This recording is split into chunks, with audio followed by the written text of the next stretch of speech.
Voyage en récit.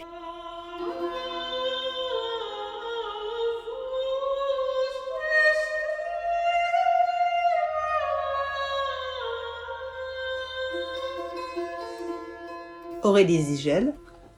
Frédéric Rantière.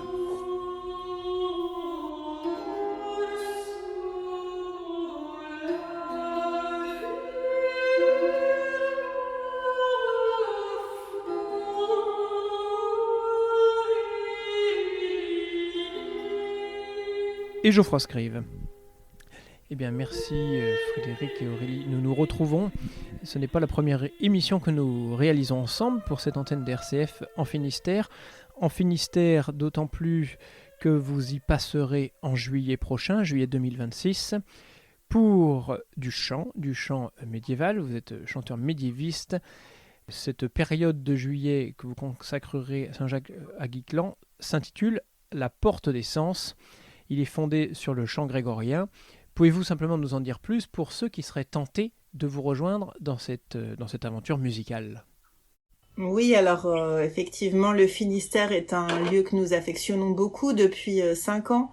Nous travaillons sur les églises apoacoustiques. Nous avions monté toute une recherche parce que le Finistère est très riche et notamment à Morlaix il y en a. Et puis nous avons fait la connaissance des responsables du centre missionnaire de Guiquelan qui ont une très jolie chapelle. Et cette année, ce ne sera pas un stage consacré au pot acoustique, ce sera un stage consacré exclusivement à la musique d'Hildegarde de Bingen, avec un petit concert à la fin du stage qui aura lieu dans la chapelle au profit des œuvres missionnaires du centre Saint-Jacques de Guiquelan. Et c'est un stage qui est intitulé La Porte des Sens, parce que on va y développer la connaissance d'Hildegarde de Bingen par les différents thèmes des 5 sens qu'elle développe énormément dans son œuvre. Alors pouvez-vous nous dire justement en quoi consistent ces sens ? Parce que c'est vrai que depuis quelques années, depuis peut-être même plus de 10 ans, Hildegarde de Bingen a quand même le vent en poupe. Alors on la retrouve également ici dans le chant. Oui. La thématique des 5 sens chez Hildegarde de Bingen a parfois été explorée, notamment dans des spectacles, en mêlant au chant des parfums, des encens, mêlant aussi des couleurs au son. Tous ces phénomènes de substitution d'essence, d'échange d'essence, on mêle les sens, s'appelle la synesthésie. Là, ce que je propose avec Aurélie, c'est d'entrer dans le cœur de cette pensée, qui est, je pense, même le cœur de sa pensée en matière de chant et de liturgie. On va notamment entrer dans notamment des chants qui parlent de l'organe des yeux, les oculi en latin, qui est un mot qui revient énormément.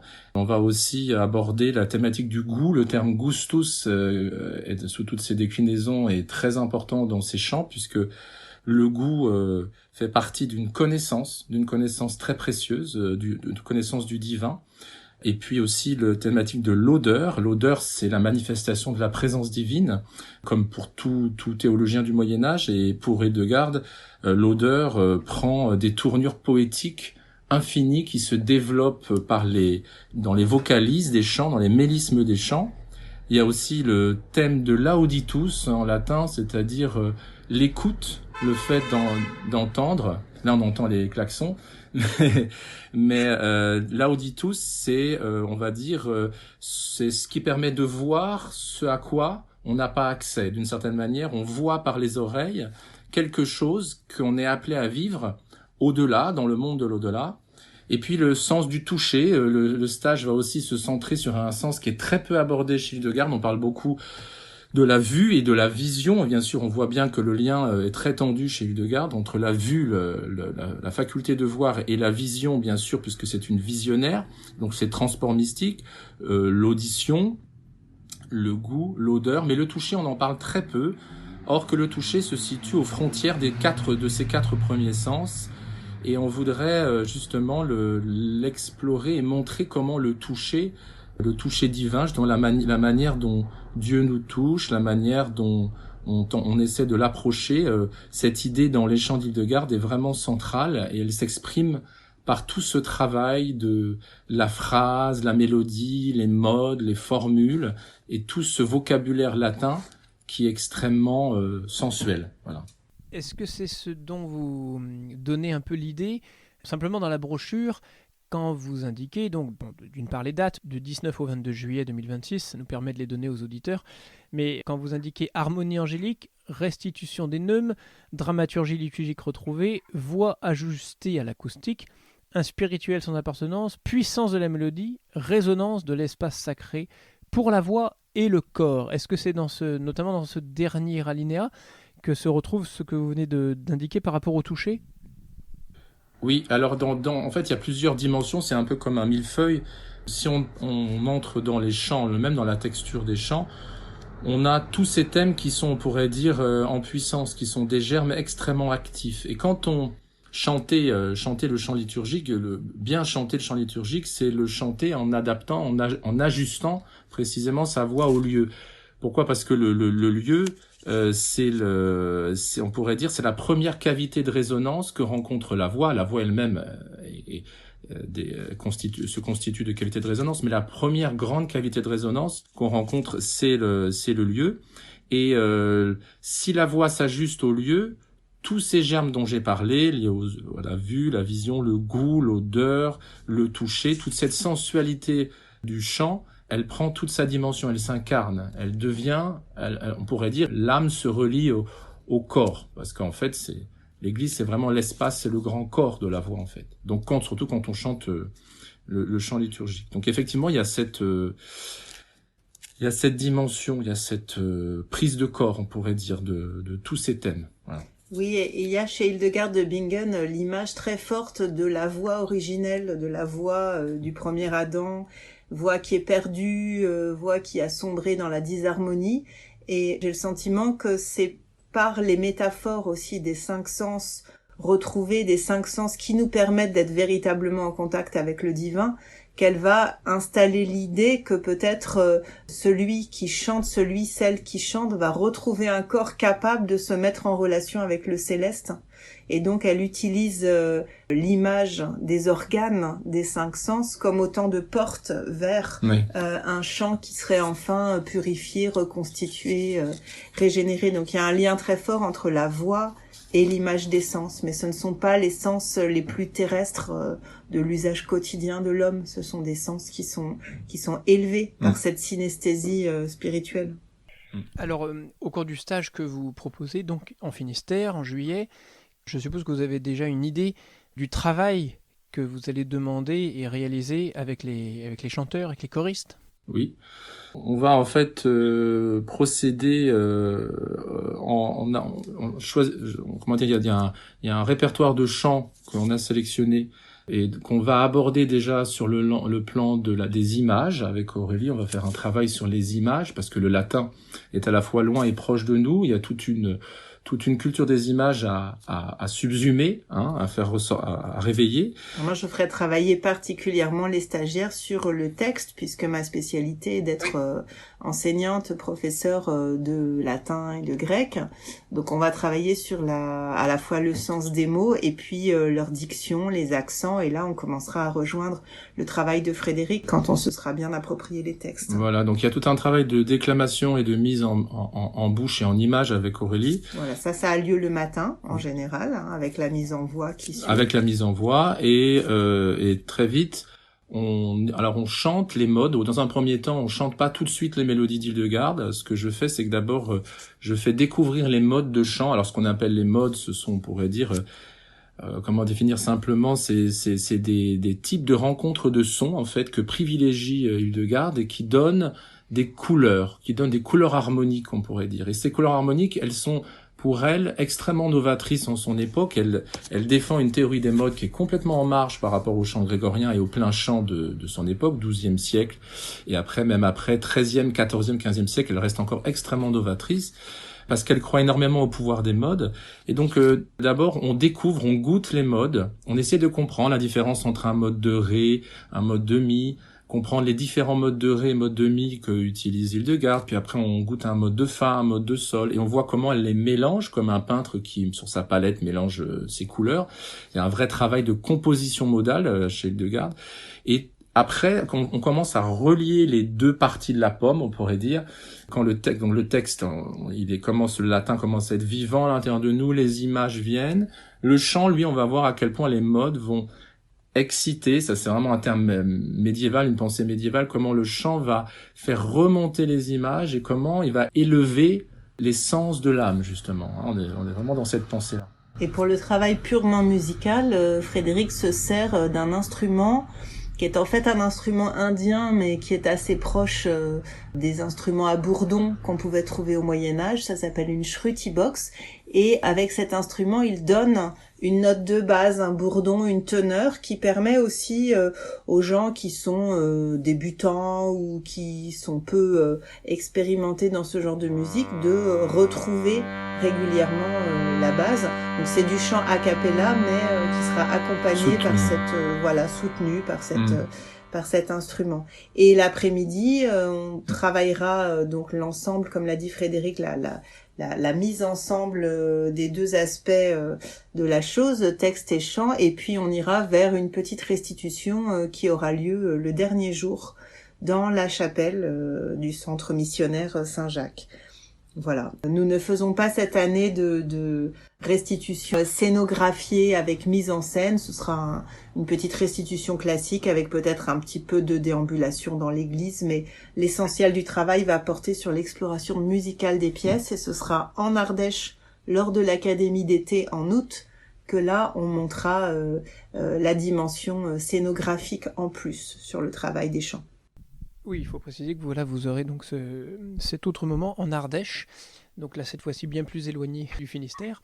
Alors, votre propos me fait penser évidemment à ce que propose également l'Église dans ses liturgies, qu'elle soit d'ailleurs on peut penser évidemment à la liturgie latine, à la liturgie en français, mais en tout cas on se réapproprie aussi le lieu. Il faut se réapproprier le lieu dans lequel on chante, et c'est ce que vous allez aussi faire toucher du doigt à vos stagiaires. Oui. En fait, c'est-à-dire que on pourrait dire que le chant en lui-même, enfin, quand on dit le chant, c'est tout un millefeuille, toutes les strates qu'on a évoquées. Le chant en lui-même, on pourrait dire, est le cœur de la liturgie. Il est le cœur d'une liturgie, en fait. Alors, quand on parle du chant d'Hildegard de Bingen, on évoque, en fait, une liturgie que les historiens disent hétérodoxe, c'est-à-dire une liturgie qui n'était pas commune à l'époque, qui ne correspond pas du tout au chant grégorien du temps d'Hildegard de Bingen, mais on voit bien que tout se déploie à partir de ce matériau. Et ce matériau, il a été pensé en fonction d'un lieu ou de plusieurs lieux, toujours. Donc effectivement, mais l'appropriation du lieu, elle se fait par l'exploration du chant, en fait, dans la démarche qu'on propose. Comment, parce que je suppose que vous aurez, par le passé, vous avez pu avoir autant des amateurs, débutants, que confirmés. Alors comment est-il possible, en un temps somme toute assez court, de réussir à peut-être les faire chanter simplement ensemble à la fin du stage, parce que j'imagine que la différence de niveau peut induire à des difficultés chez les uns que les autres n'auront peut-être pas. Oui, alors on tient beaucoup à la disparité des niveaux parce que ça permet à des gens de tous les bords d'aborder ce répertoire.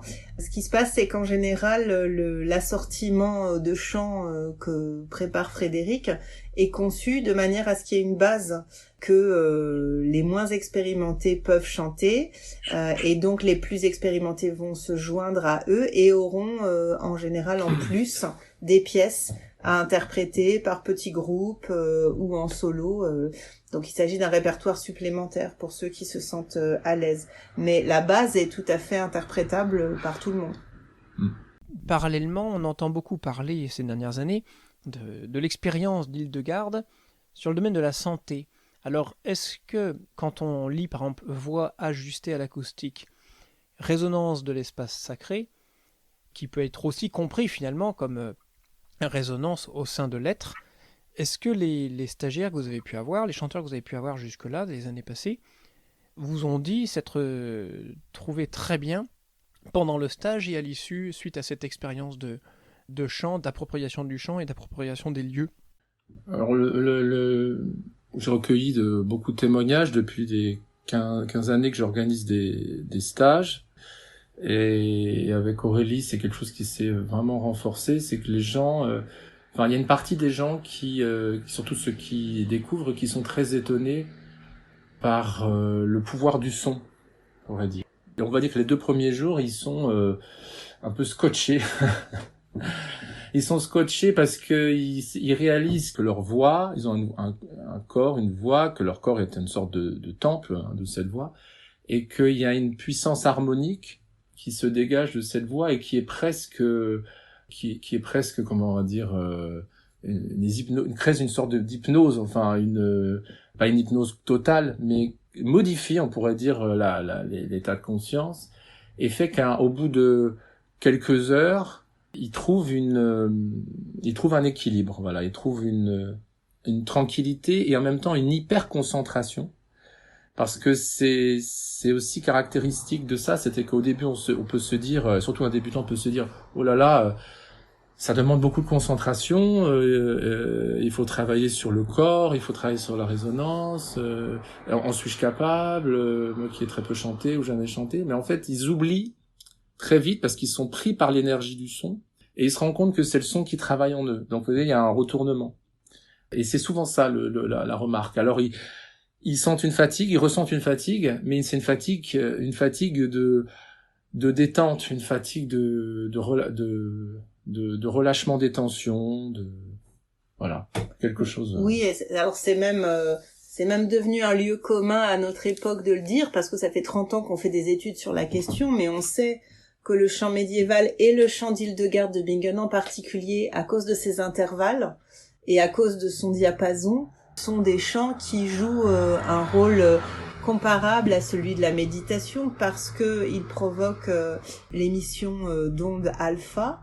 Je pense aussi parce que le tempérament qui est adopté, c'est-à-dire les rapports d'équilibre entre les notes, n'est pas celui de la musique contemporaine, c'est un tempérament pythagoricien. Le diapason est à 432, c'est-à-dire que c'est un travail qui ressemble un petit peu à celui qu'on peut faire en musique ancienne. Et effectivement, on sait que le travail sur ces hauteurs-là, sur ce diapason-là, apporte un sentiment de confort, d'équilibre, et comme le dit Frédéric, d'hyperconcentration et de détente en même temps. C'est-à-dire que c'est vraiment un travail méditatif, et même les gens qui, par goût, ne sont pas extrêmement orientés vers les domaines ésotériques, sont amenés à reconnaître que le rééquilibrage de ces intervalles, tout simplement, c'est une science mathématique, amène une très grande détente au corps, une très grande régénération. Et c'est ce qui fait que souvent la plupart ont un coup de foudre pour là où les musiques anciennes et se mettent ensuite à écouter beaucoup de musique médiévale ou de la Renaissance ou baroque, de préférence à la musique contemporaine, parce qu'effectivement les écarts entre les notes, les intervalles ne sont pas les mêmes. Oui, de même que je suppose que pour vous tous les deux, vous rappelez-vous le moment, ou peut-être le jour où vous avez découvert ce phénomène, parce que Frédéric, vous écriviez dans un très beau message au moment de l'Avent, que vous n'aviez pas reçu d'éducation religieuse grégorienne. Donc j'imagine que vous avez dû découvrir peut-être ce dont vous venez de parler, peut-être à l'âge adulte, au point que ça soit si fort que vous disiez je vais le proposer aux autres, je vais en faire mon métier, au point d'en vivre. Oui. Ce qui s'est passé pour moi, c'est que j'ai d'abord commencé la musique, j'étais jeune flûtiste, et puis après je me suis tourné vers le chant très jeune, vers 15-16 ans, et j'ai fait des études classiques de chef de chœur, et j'étais très attiré par les pleins chants, et je pratiquais à l'époque beaucoup de musique baroque luthérienne, musique de Bach, des fils Bach aussi, et j'étais fasciné par les chorales notamment. Et j'avais lu que les chorales provenaient, beaucoup de thèmes de chorales provenaient de chants d'hymnes grégoriennes ou de chants d'antiennes grégoriennes, mais je ne connaissais rien au grégorien et j'étais pas en relation avec ce milieu, ni dans l'enfance, ni même jeune chef de chœur, pas du tout.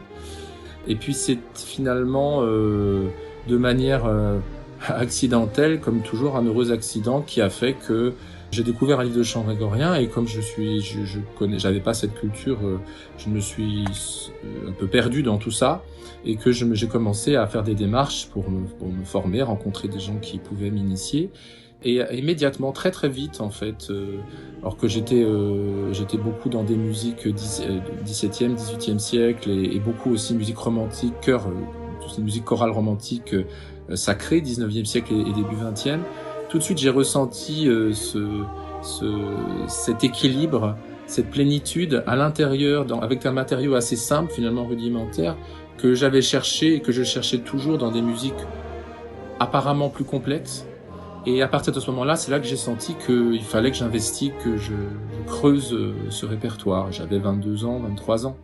Et c'est effectivement le goût, la puissance du son à l'époque, l'expérimentation de ça qui a fait que je me suis tourné vers ça et que j'ai investigué autant d'énergie. Ouais. Et que j'ai voulu ensuite, après, le transmettre quand je l'ai reçu. Et c'est vrai que moi j'ai une expérience différente puisque je suis musicienne amateur et je me suis mise à ce chant il y a à peu près 8 ans dans un stage de Frédéric. Alors c'est vrai que j'étais outillée pour comprendre assez rapidement le langage des neumes médiévaux, mais ce qui m'a frappé le plus, c'est la manière dont dans les modes du Moyen-Âge, que ce soit le chant grégorien ou Hildegard de Bingen, la manière dont on revient constamment à une note, qui est une sorte de pilier, qu'on appelle la corde de récitation, et la manière dont la musique s'organise autour de cette corde. J'ai été très frappée par ça parce que je sortais de plusieurs années de pratique de la méditation zen, et j'ai trouvé que, sans forcer les rapprochements culturels, qui seraient absurdes, mais que dans la pratique, le retour à cette note unique était comparable à ce qui se passe lorsque, par exemple, on revient constamment à son souffle ou à un élément très simple de la pratique corporelle. Donc c'est l'effet corporel immédiat du chant qui m'a beaucoup frappé. Après, le système de notation est passionnant. Il relève d'une forme de grammaire ou d'apprentissage d'une langue. Mais c'est une autre question. Mais c'est vrai que le contact le plus immédiat est celui-là. Et je pense que ça peut être, mon expérience peut être assez représentative et peut être celle d'un grand nombre simplement de personnes qui sont curieuses et de bonne volonté. Je crois que vous avez prononcé le mot très important de immédiat. D'ailleurs, c'est ce que vous écriviez également dans ce message d'avant, Frédéric Rantière. Vous écrivez « sincère de point, un rapport simple et immédiat au chant, grégorien ou non, qui ne se fonde pas d'abord sur l'idée que l'on s'en fait, en cherchant à obtenir la confirmation de ce que l'on a projeté sur lui. » Est-ce que cette immédiateté parvient à ne pas toucher certains stagiaires, ou est-ce que tout le monde est atteint et conquis d'entrée de jeu? Alors, quand quelqu'un n'a pas de présupposé, c'est-à-dire qu'il n'a pas de formation, il n'a pas ce souci-là, il n'a pas reçu de formation, il n'a pas ce souci de vérifier que ce qu'on va faire va être en conformité avec ce qu'il connaît, on va dire. Quand ce sont des gens qui ont déjà un parcours, alors il y a toutes sortes de comportements. Il y a des gens qui ont un parcours important, même parfois solide dans ces répertoires, mais qui sont pas attachés identitairement, si je puis dire, parce que c'est un problème d'identité souvent. Ils sont pas attachés de manière identitaire à une façon de chanter, Hildegard de Bingen, ou grégorien, ou du plein chant du 14e, voilà. Mais il peut arriver, mais c'est assez rare quand même, j'ai pas beaucoup de cas, mais de personnes qui étaient étonnées, me disaient mais moi j'ai fait ma formation avec des moines de Solesmes ou dans telle congrégation, et le grégorien on le chantait pas de cette manière-là, il y avait des neumes qu'on faisait pas comme ça ou qu'on faisait pas, il y avait une façon de chanter aussi, de porter la voix, etc., qui est différente, mais ça a toujours été quand même en bonne entente, et j'ai même été étonné là, dernièrement d'une personne qui est venue plusieurs fois à mes stages, alors qu'au début elle est venue, mais j'ai senti qu'elle était très très attachée à une forme, la forme on va dire la plus connue dans l'église catholique du chant grégorien, et qui voilà, était contente de découvrir mais sans plus, et qui finalement est venue 3 fois au stage. Je lui ai dit vous souhaitez continuer, et il m'a dit mais en fait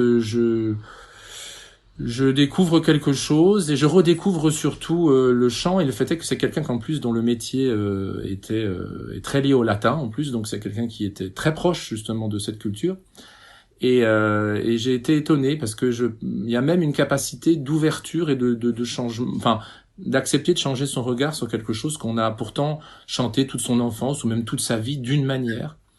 C'est assez rare finalement des gens qui se soient vraiment, on va dire, bloqués. Parce que je pense qu'à chaque fois il y a quand même quelque chose qui opère dans ce qu'évoquait Aurélie. Il y a quelque chose qui opère, qui est intrinsèque à la musique. Il y a un pouvoir propre de la musique qu'on cherche avec Aurélie à libérer, mais ça demande en nous de faire sauter des barrières, des résistances qui sont de toute façon mentales la plupart du temps. Et assez vite, finalement, ça se fait, on pourrait dire. Ça se fait. Merci pour ces précisions, puisque dans le temps qui nous reste, est-ce que vous pouvez rappeler simplement les modalités pratiques de ces stages pour les gens qui seraient intéressés pour vous rejoindre? Alors, donc, la brochure est sur mon site internet, frédéricrentière.com. Donc, c'est le stage, on l'a intitulé O Ecclesia, c'est l'incipit d'un chant d'Hildegarde qu'on va chanter dans ce chant, la porte des sens. Donc, le plus simple, c'est de me contacter via ma boîte mail, frdiscantu09@gmail.com.